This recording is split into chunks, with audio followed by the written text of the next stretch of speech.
From News Channel 15, you're watching News Channel 15 Tonight with Kyle Peach. This is News Channel 15 Tonight. Hi, good evening and welcome into News Channel 15. I'm Eli Grimes. Let's take a look at tonight's news. WNOI reports 3 people were recovered after drowning in a local river on Saturday night in Jasper County.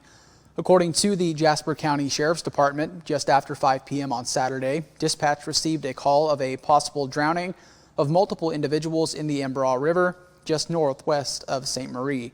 Authorities responded to the scene and recovered the bodies of 3 victims from the water. Jasper County Coroner Jason Myers said 39-year-old Travis Lee Keebler, 12-year-old Adeline Renee Lee Keebler, and 6-year-old Noah Joseph Edgar Lee Keebler all died while swimming in the river.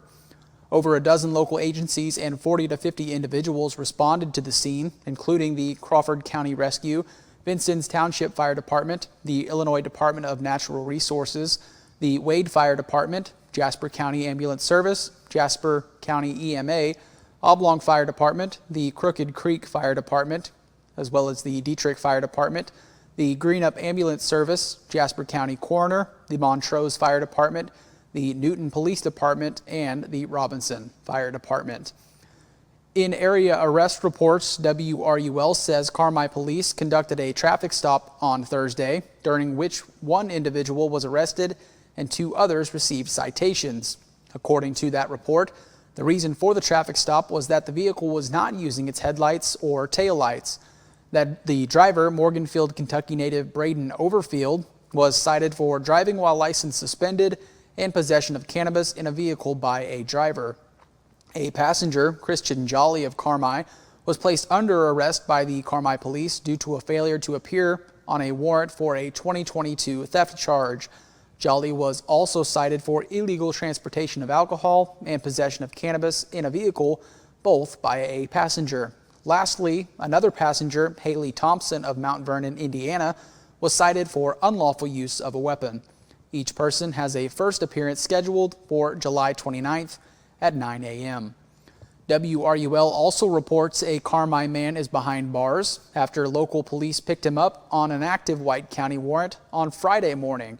It was around a quarter after 9 a.m. when local authorities arrested 60-year-old Calorence Martin of 6th Street. He's charged with predatory criminal sexual assault, and aggravated criminal sexual abuse. He's currently housed in the White County Jail. 48-year-old Bobby Morrill Jr. is behind bars awaiting a hearing Monday morning after Carmi police picked him up Sunday morning. Per WRUL, officers say they found Morrill Jr. walking near the intersection of Summit and 8th just before 11 a.m. on Sunday and knew he was wanted on a failure to appear warrant. That warrant is related to a March 21st incident in which Morrill Jr. is facing charges of driving on a revoked license and improper lane usage. Morrill Jr. was taken into custody without incident. He was due in court at 10 a.m. this morning. WFIW reports Friday night around 10 p.m. a Wayne County Sheriff's deputy conducted a traffic stop after observing a vehicle driving erratically. That driver, identified as 38-year-old Kenneth Newman of Fairfield, was found to be operating the vehicle with a revoked Illinois driver's license. Newman was also determined to be under the influence of alcohol. He was arrested and transported to the Wayne County Jail. On Saturday, Wayne County deputies responded to a report of a domestic disturbance in Sisney. WFIW reports during that investigation, officers determined there was probable cause to arrest 45-year-old Stephen Snyder of Dix for domestic battery. Snyder also allegedly pointed a handgun at a passing vehicle, causing it to leave the roadway and drive through a yard to avoid him. Deputies conducted an extensive search of that area, but Snyder had fled before he could be located. Early this Monday morning, a Wayne County deputy spotted Snyder walking in the city of Fairfield. When approached, Snyder refused verbal commands to stop. The deputy drew a taser and again issued commands, at which point Snyder complied and was taken into custody without further incident. Snyder now faces charges of domestic battery, aggravated assault, as well as aggravated assault. Snyder is now being held in the Wayne County Jail pending a court appearance. And moving on to Independence Day festivities, WFIW reports the city of Fairfield invites the public to its annual Independence Day celebration on Thursday, July 3rd at Southwest Park. The event runs from 5 p.m. to 8:30 p.m., with fireworks to follow at dark. Families can enjoy a wide variety of attractions, including food trucks, live music, inflatables, foam pit, laser tag, fireworks, and more. Live entertainment will feature performances by Connor Michael and Legally Sheila. The event is made possible thanks to support from sponsors, including Carnaby Square, CSI Insurance, Big Boy Catering, Walmart, City of Fairfield, the Chamber of Commerce, and Save a Lot. Bring your lawn chairs and celebrate Independence Day with food, fun, and fireworks in Fairfield. WFIW also says area residents are invited to beat the summer heat and celebrate Independence Day with a splash at the Fairfield Public Pool. A free swim event will take place on the 4th of July from 1 to 5 p.m., offering a fun and festive way to mark the holiday. The event is open to the public and is made possible thanks to the generosity of an anonymous donor. All ages are welcome to attend. There is no admission fee. Guests are encouraged to wear red, white, and blue and bring their patriotic spirit for an afternoon of swimming and celebration. With decorations and themed treats likely on hand, the event promises to be a highlight of Fairfield's holiday festivities. For more information, contact the Fairfield Public Pool. WFIW also says the third annual Mary Lou Fest is scheduled to take place on July 5th at 102 Duker Drive in the village of Sisney. The festival promises a fun-filled day with before and after fireworks displays, along with live music and dancing. The Sisney Fire Department will hold their annual fireworks display at around 9 p.m. The display will be south of the Sisney High School. Musicians will include Johnny Williams, Mark Withrow, Kevin Steele, Everett Williams, Jim Garrett, Terry Smith, Ian Kemper, and Randy Wilson, among others. Attendees can enjoy a lively atmosphere with music, dancing, and fireworks lighting up the night sky. Parking for the event will be available at Sisney Middle School, and attendees are encouraged to bring lawn chairs for a comfortable viewing. The festival is a family-friendly event with no public restroom facilities available on site, so plan accordingly. Food vendors will be available, and the event is a great opportunity for the community to come together and celebrate. WSJD reports that River Road will be closed from 8 p.m. to 10 p.m. on the 4th of July for the Mount Carmel fireworks show by the river.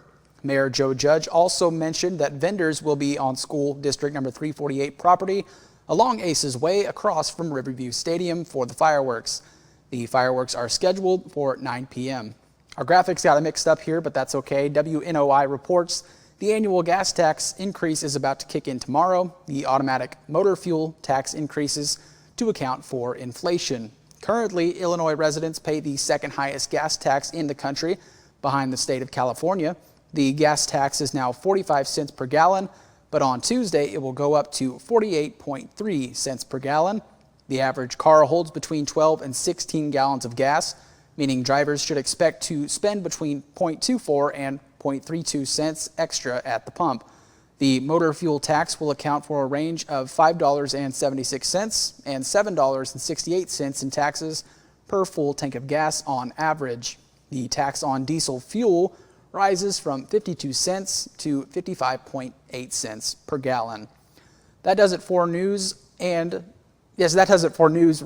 around, I've got your weather forecast coming up next, and then a look at MLB scores in sports. Stay with us.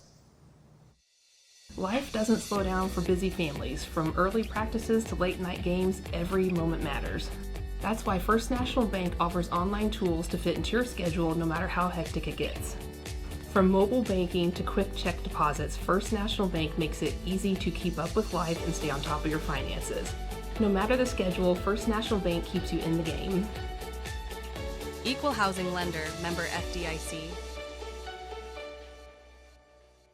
At Wabash General Hospital Senior Enrichment Center, we believe that sometimes a helping hand is all it takes for seniors to get their lives back on track. Our dedicated team of healthcare professionals are here to offer guidance and support, helping navigate the unique health and lifestyle concerns faced by seniors. Whether dealing with feelings of anxiety, loneliness, or unresolved grief, struggling with changes in mood or concentration, or coping with health-related challenges, we're here for you. Call Wabash General Hospital Senior Enrichment Center at 618-263-9116.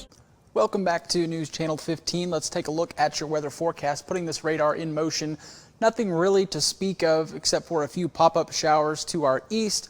This was taken from just this afternoon up until about 12:30 this afternoon. As we move into your almanac for today, we saw a high of 90 degrees, cooler than what it's been, but still just about where we have been for the last few days. The heat continues. The summer keeps on summering. Today's low was at 74 degrees, and those pop-up showers we mentioned did amount to some accumulation, about 0.6 of an inch of rain in the last 24 hours. Your normals and records are there on the screen at a blistering 106. Still hot out there, but thankfully nowhere near our record high for today. As we move forward, let's put your forecast map in motion. As you can see at the standstill, we see these showers. Right here, you can see this line of storms. A weak cold front will be coming through tonight. That could amount to some severe weather, but mostly the threat for this cold front coming through is damaging winds and perhaps some flash flooding in some portions of southern Illinois. We will keep you informed with a potential severe weather system coming through, but just a potential. As we put that into motion, you can see it moves through our area late tonight, breaks up just a bit in a lot of our viewing area, and then for much of the week, the weather pattern stays the same. It's just that heat increasing and decreasing cloud coverage. Should be a pretty good week weather-wise, just much of that heat continuing throughout this work week. As we move forward into your lows tonight into Tuesday morning, 70 for most of our viewing area. Your highs on Tuesday going to dip down into the high 80s, 87 in Albion, the hot spot there, 88 in Mount Carmel and Carmi. Your lows Wednesday morning going to dip down into the mid to high 60s, 65 up in Newton, 67 in Mount Carmel, but again, mostly in that mid to high 60 range for the lows. And your highs Wednesday back up into the high 80s, 90 degrees even in Mount Carmel, the hot spot, and McLeansboro and Carmi at 89 degrees. As we look at your extended forecast, tomorrow cloudy conditions with gradually increasing sun throughout the day, but cloudy to start with a high of 88 degrees tomorrow. And then for the rest of the week, it's pretty well sunny conditions expected with the highs gradually increasing over the course of the week. 89 on Wednesday, and then up it goes to 91, 92, and 93 in consecutive days. Your 4th of July looks like a hot one, but clear conditions expected, so enjoy those fireworks if you are celebrating on the 4th of July. Your lows mostly going to be in the high 60 to low 70 range. Again, for your lows. That is a look at your extended forecast. I'll be back to talk sports. Stay with us. Get employee pricing at Steve Faulkner Automotive. Get a new 2025 Jeep Wrangler with payments as low as $390 per month and a 2025 Jeep Compass as low as $369 a month. Come in today or go to SteveFaulknerAutomotive.com. Steve Faulkner Automotive in Mount Carmel, Illinois has an outstanding service department. With free pickup and delivery, we'll make sure your vehicle runs perfectly at an affordable price. Come see us today or view our service specials at SteveFaulknerAutomotive.com. 811, if you're not familiar with that, it's a Julie program in the state of Illinois. It's actually nationwide, but that's a free service. The utilities take care of that. Customer wanting to dig or plant flowers or fence posts or something like that, call that service, give us 2 business days, that's the law, 2 business days notice. We'll come out and we'll locate all the underground utilities in your area and make sure that you know where you're able to dig and you can dig safely, and we're protected and you're protected that way. Welcome back. Time to talk sports. In MLB scores out of the NL Central from yesterday, the St. Louis Cardinals blanked the Guardians by a score of 7-0. The Cincinnati Reds beat the Padres in a low-scoring affair, 3-2. The Milwaukee Brewers lost to the Rockies 4-3, and the Pittsburgh Pirates put up 12 runs against the New York Mets, winning that one by a score of 12-1. As it stands, the Chicago Cubs lead the NL Central Division at a record of 49-35. The Brewers follow closely at second place at 47-37. St. Louis is third at 47-38. The Reds follow close behind at 44-40 on the year, and the Pirates bring up the pack at 35-50 on the year.